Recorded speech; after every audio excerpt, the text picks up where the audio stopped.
what kind of clients do you help the most with, and why? This is a good question. It's literally something I solidified last week. I just need to be more aggressive with it. It's you must have validated offer. I feel like, or proven track record. I'm done taking bets on these new offers. I've done it too many times. It rarely works out. The second thing, you have to be good at sales or be willing to get really good at sales, because that's going to make or break the difference. We can get you a bunch of leads, and if you don't have proper sales team or like leadership, you'll fuck it up. So something you guys have with the ADHD offers, like Tice and whoever else is involved, they're really fucking dialed in. Yeah. Good culture, good leadership, you're on top of it. Yeah. Imagine if that wasn't there, the whole thing falls apart. So that's the second. And the third is the guy has to be willing to, one, be good on camera, but pump out volume. Like the biggest thing, the difference again between like Paul and the other clients, the dude was a content machine. Like if I say, yo, we need these 10 ad scripts, by that same afternoon, it's back to editing. And that's the difference to scale to like a few $100K a month in ad spend versus like this client, we're stuck at a few $100 a day max. Yeah. And that's just such a grind, because that's where I find myself. I'm thinking, do I go deeper or do I not? And then the other thing that kills this model is scope creep. Like growth partner agencies, you're bound to scope creep because you want to like reach over the line and get that profit share. So like the success is over there and you're trying to like reach over and handhold your way there. But it's like against foundational principles of success where like the business owner has to be accountable to. You can't like breed, you can make someone $1 million or $2 million, but to make it worth it for you, you need someone that's like really gonna show up with you. So again, I look at Ali like, and what you guys have, you have literally all those ingredients. Those clients come like a needle in a haystack, or you have a good person over it. Like they do come, Yeah, but they're it's timing. Like there's a bit of right place, right time. But you also don't need that many of them. You just need You don't. You only need a It is couple. one deal that changes your life. Yeah. Yeah. But in my 4 years, I've not found like all the right ingredients yet. Really? Yeah. Yeah. Like So you're always and- trying to chase yeah, new clients. it's like you're scratching lottery tickets. But I'm willing, like I'm still here because I've yet to find something else where I'm like, I'd rather go do that. My way out, it's really YouTube. Like it's really The thing, documenting my journey and experiences. the thing that I learned though is like, even when you don't have the perfect client, which we have had in many instances, I've had amazing clients, but I've also had clients that are not the perfect client. That's where I feel I really learn so much about, I mean, yeah, there's like work, scope creep, but like, dude, we gotta like get really creative on how we're gonna make this fucking work. And I really become insanely resourceful where I dive like super deep into like books and getting feedback and figuring out funnels and like really looking at the data, and like I try to like find a way to make it work. Now, if you have a founder that's like not helping, it's really challenging. And we recently experienced that, at least with some of the ideas we were bringing to the table. They weren't necessarily always on board with, and so it was really challenging. We had to like most of the work was like just trying to sell the founder on like trying some stuff, which was like really painful. But if it's not that, like, I feel like there's not always a way to make it work, but like I feel like it's where at least you're really level up plus skills. Yeah. You know what I mean? Yeah. That you can then create systems around those skills and those systems to then bring to when you do find these better deals. So, Yeah, they do work. Like the guy we got the 2 Comic Con award with was that. He kicked and dragged like a fucking little kid, but he kept showing up, and it wasn't like the most enjoyable at times, but we made it work. Would I do it again? It fucking took 2 years. I don't know if I would do it again, but that's I look at it as like he funded all my learning pretty much. I had him pay for like Cole Gordon's mastermind, Taki's mastermind, like Hyros at the time. It was like my first time. So I made do with it. Yeah. And we still do that. That's the game. You make do with what you have while searching for the next deal. And that's just the balance. Like we're both in it. Yusuf's been in it. I don't know who else is in this like similar space, but it's similar to this telehealth company. Like the founder is not really alpha. He's not like, he doesn't hold his team to the standard because he thinks he got a good operator and he can fuck off. And the thing is, the operator, because he doesn't know what a good standard is, nor does the operator, and The shit operator slips. sets the tone of the business. So like we launch a Black Friday campaign today. We literally generated them like 90 leads, like liquidated from their CRM. We send 1,000 SMSs, 90 reply to book calls. They're like overwhelmed. They're asking us to shut the shit off. Our campaign is supposed to be 23,000.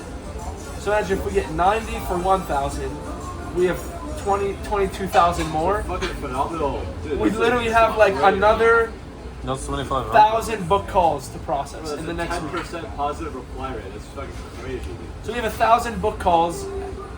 Assume, and what's crazy is these aren't 1,000 book calls of cold. These are guys who've either already paid to do testing, or already talked to them and didn't do testing. So these are already like, no like and trust is there. Dude, 1,000 of them. If you close right now, they close at about 35 to 50% from that like type of Yeah, lead. you literally pay for the cost of the retainer. Bro, we're not even talking that. I'm saying assume they close 20%. 20% 200%. is 200 at a 5K average offer. It's $1 million in their funnel. Yeah. Sitting there In a day. in a week campaign. They haven't done that in the whole year. So it's like we pull one lever, but he called me. That's when I stepped out earlier. He's getting here to Medellin. I'm trying to like remove all friction. Booking him a studio to go film the shit because he's like, oh, did you send me these ads? I'm like, dude, they've been in Slack since like Thursday last week. You didn't check. So like, okay, let me book you a studio. My brother is like, he's a closer on another offer and he has a network of closers and setters. So I brought him to like hire and recruit and train, but he can only do so much because he's like, oh, let's jump on a call, and they're like, oh, how's Wednesday next week? He's like, dude, what the fuck you mean Wednesday next week? Like, we need to meet tomorrow. Allergic to money.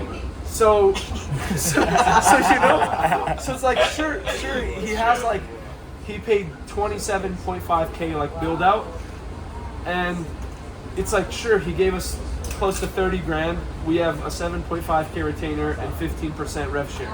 Solid deal, but like my confidence of getting to the 15%, we need to generate 75K a month before it kicks in because of the retainer. So we need to generate 75K. They can't even get on the fucking phone to close one deal. Like, so now I'm stuck to like, do I go deeper? Really all we're getting paid those 7,500. So I'm hedging like, do I go deeper for the sake of $7,500 a month turning into way more? Or do I go find someone who'll maybe pay us 10K and be more ideal? But dude, it's like, And like, Yeah, there's We're doing money, both. There's We're money always- on the table there. Though. We're Like, always you gotta, doing both. Yeah. we're always doing both. it's not even that, dude. You gotta Like also, 3 right now. you gotta also have the balls to fucking make it happen. Yeah. Yeah. Like, dude, that's important. So here's the other difference. Actually, get them work with Jeremy, so they have experience. But like the other thing that Jeremy has that we don't is when Jeremy runs into this, he literally shits on the client, and it doesn't matter. He'll refund them. You know, he'll tell them like, he'll just be like, dude, you guys fucking suck. You need to fire your team, and they either do, and they listen and comply, and then he gets the result, or they don't, and he just like take your 10K back and fuck off. No, but that's what Eddie told me, bro. When we were with him, he was like, dude, you can't expect to date Sydney Sweeney right away. Like, you gotta date up. Be the man that like get here, then you get Sydney Sweeney, bro. And you only get there by like the shit deals, Yeah. bro. Like, you true. fucking put your head down, fucking do what you gotta fucking do. Right. And bro, like as you're doing that, like the universe like sees that, yo, this guy is bold, Yeah. this guy's consistent. We're gonna slide him a couple like 1, 2, 3. Yeah. Drop the ball on 2. Kill it with 1. Kill it with 1. Now that's like your fucking billboard behind you that Jeremy's using, right? Yeah. You have that fucking social. I'm gonna need your Instagram. Yeah. Post this. No, it's true. That's live, dude. This is what Los, like literally my mentor told me last week. I signed a deal last month that I didn't want to sign. The guy was like, yo, I want to pay up front, but after the first payment, I want to pay at the end of the month. I was like, dude, I'll never fucking do, like, so essentially he wanted a 60-day gap between payment 1 and payment 2 to manage his cash flow.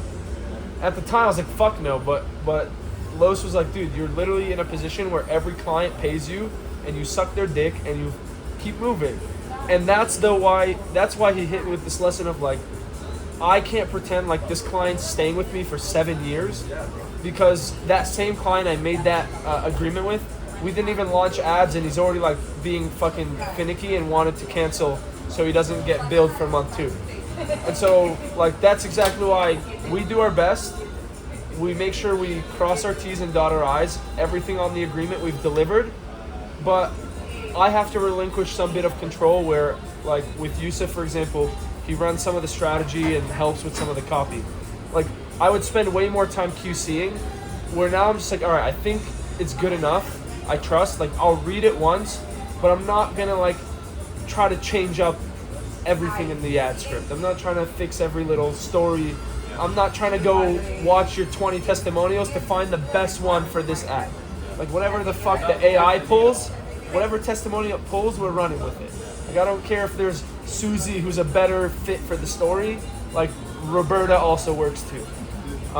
And that was my big lesson, because I realized, like, man, I'm in a shaky position for my team, where if these 2 clients churn, now I'm back on the hunt and I'm in crunch time. Versus, like, let's just get shit out and make adjustments based on the data and let me go create content and do outreach and do more events and like build my email list. Also, like, you also just have to think about your principles, right? You said in the beginning that the agency is supposed to cash flow for you, right? You're thinking about the agency model in the sense of like, I have to find winners. Yeah. Yeah. Two different mentalities. If you're gonna focus on finding the winners, you're not gonna be cash flowing that much, especially in the beginning. Right. You need It is a revolving door. That's the other thing about this model that I'm coming. I think the first 4 years I've been like, oh, I'm different than an agency. I'm a growth partner. Like, we only work with a handful. I'm honestly like taking on this identity now of like, I'm building an agency. Like, bottom line, we get you qualified book calls. That's it. You got to close these deals. We'll obviously help, but like, we generate more opportunities for your sales team for a good offer, and that I think allows us to scale. When I look at Eddie and I look at his agency, it's a revolving door. He worked with Pace Morby on one of the offers. Nick Fisher worked on another. He's worked with Gary Brecka. Like, we've worked with guys like Paul, his business partner. We've worked with these massive names. They're revolving doors. Some stay for 1 month, some stay for 3, some stay for 3 years, and you don't know which is who. So Eddie's not involved in strategy. Eddie just goes and speaks on stage, creates content, and sells the shit out of his offer. And like, he just owned it. And I realized that's the difference. I haven't owned it, and I've been like afraid, like, oh, I don't want to let this client down or whatever. But I'm entering a season of just owning who we are and what we do, owning my story, getting aggressive with who we don't help, and like, I feel like we're really on this like uptick. And also testing new shit. So I'm testing something out right now where we just closed an SEO client on this AI offer. I'm like, dude, I don't fucking know. This guy's connected to all the flower shops across America. He's like the #1 flower franchise. We crush it with SEO here. We might have just opened a whole new vertical where he'll just give us referrals for all the flower shops in America. And these are like 3 to 4K a month, 90% profit margin. Click a button, fulfill, get results. That's it. So I'm like, I also am keeping open to that, which is why we took on telehealth, because at the end of the day, info is this game, unless you really move out of it. You also just need a... Final words for your first YouTube video. That was really fucking good. You just saved him $1,000. You just saved me $1,000. You can wire it to me later. But You're only gonna take 10% of that. yeah, whoever sees this, whether you're an agency or whether you're an info product owner, like the bottom line is you gotta give less of a fuck. The people that really go far, I've learned they just think less and do more. That's it. That's a wrap, baby. Well said. So what's the slogan again? The intentional few. No. Less is more. The other We're one. one relationship away. Oh, join the Breakfast Club. You're one relationship away from your life changing. Let's go.